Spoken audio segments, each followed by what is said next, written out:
रात के ठीक 2:13 थे।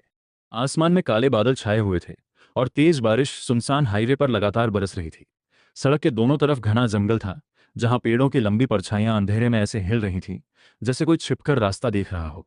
अरुण अपनी सफ़ेद कार चलाते हुए जल्दी जल्दी घर पहुंचना चाहता था। वह भोपाल से लौट रहा था।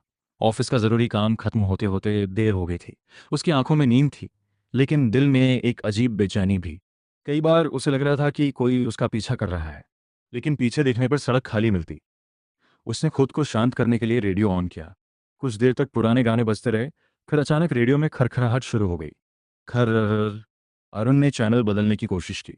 तभी अचानक एक धीमी औरत की आवाज़ आई, गाड़ी मत रोकना। अरुण का हाथ वहीं रुक गया। उसने तुरंत रेडियो बंद कर दिया। कार के अंदर सन्नाटा फैल गया, सिर्फ बारिश की आवाज़। उसने घबराकर लंबी सांस ली। शायद कोई सिग्नल होगा, उसने खुद से कहा, लेकिन उसके हाथ हल्के हल्के कांप रहे थे। कुछ मिनट बाद उसे एहसास हुआ कि मोबाइल नेटवर्क गायब हो चुका था। जीपीएस भी बंद हो गया। अब वह पूरी तरह अकेला था, सिर्फ उसकी कार और जंगल। अचानक कार के अंदर ठंड बढ़ने लगी। उसने एसी बंद किया, फिर भी ठंड कम नहीं हुई। उसकी सांसों से शीशों पर धुंध जमने लगी, और तभी सामने वाले शीशे पर धीरे धीरे कुछ शब्द उभरने लगे, जैसे किसी ने उंगली से लिखा हो, पीछे मत देखो, सर्द। अरुण का दिल जोर से धड़कने लगा। उसने घबराकर शीशा साफ किया, लेकिन कुछ सेकंड बाद वही शब्द फिर उभर आए, इस बार और साफ, पीछे मत देखो। उसके माथे पर पसीना आ गया। वो खुद को समझाता रहा कि यह सिर्फ थकान है, लेकिन डर इंसान को वही करने पर मजबूर करता है जो नहीं करना चाहिए। धीरे धीरे उसकी नज़र रियर व्यू मिरर की तरफ उठी।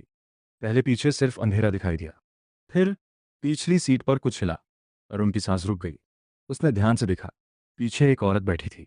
उसके लंबे गीले बाल चेहरे पर चिपके हुए थे, सफ़ेद कपड़े पूरी तरह भीगे हुए, और उसकी गर्दन एक तरफ असामान्य तरीके से झुकी हुई थी। सबसे डरावनी चीज़ थी उसकी आंखें, पूरी सफ़ेद, बिना पलक झपकाए वो अरुण को देख रही थी।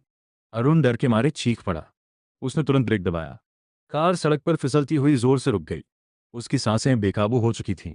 कुछ सेकंड तक वह सीट पर जमे बैठा रहा, फिर हिम्मत करके पीछे मुड़ा। पिछली सीट खाली थी। कोई नहीं।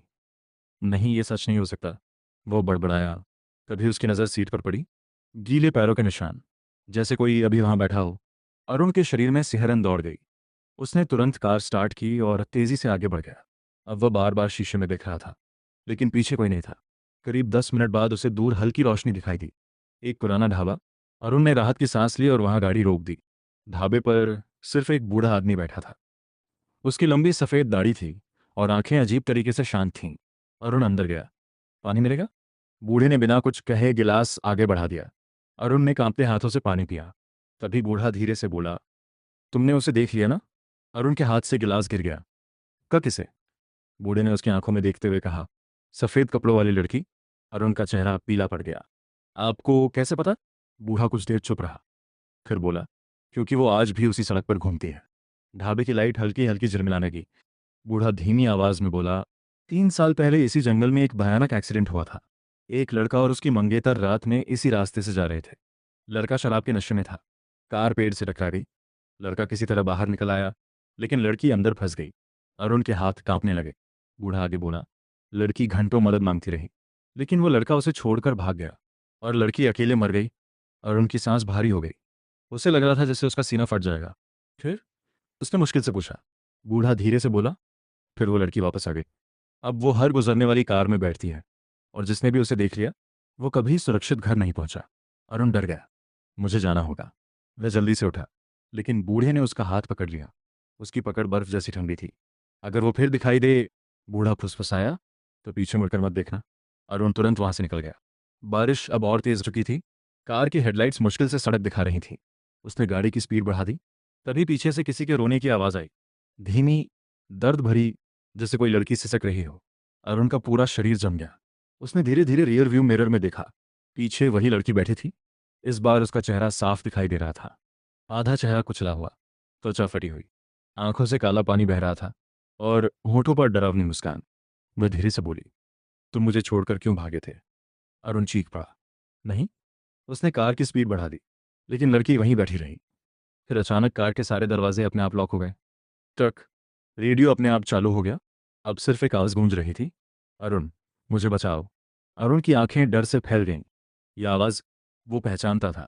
अचानक उसके दिमाग में पुरानी यादें लौटने लगीं। 3 साल पहले वो भी ऐसी ही बारिश वाली रात थी। उसकी मंगेतर नेहा उसके साथ कार में थी। दोनों शादी की खरीदारी करके लौट रहे थे, लेकिन अरुण ने शराब पी रखी थी। नेहा बार बार कह रही थी, धीरे चलाओ, लेकिन अरुण हंस रहा था। फिर अचानक सामने ट्रक आ गया। अरुण ने कार मोड़ी और कार सीधे पेड़ से टकरा गई। जोरदार धमाका हुआ। अरुण किसी तरह बाहर निकल आया, लेकिन नेहा अंदर फंस गई थी। वो चीख रही थी, अरुण मुझे बाहर निकालो। लेकिन अरुण डर गया। उसे लगा अगर पुलिस आई तो वो जेल चला जाएगा। इसलिए वो नेहा को वहीं छोड़कर भाग गया। उसने कभी किसी को सच नहीं बताया।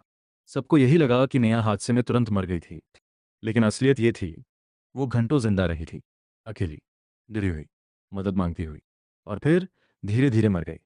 कार के अंदर अचानक लड़की हंसने लगी, धीमी, भयानक, अमानवीय हंसी। अब अरुण समझ चुका था, वो लड़की नेहा थी।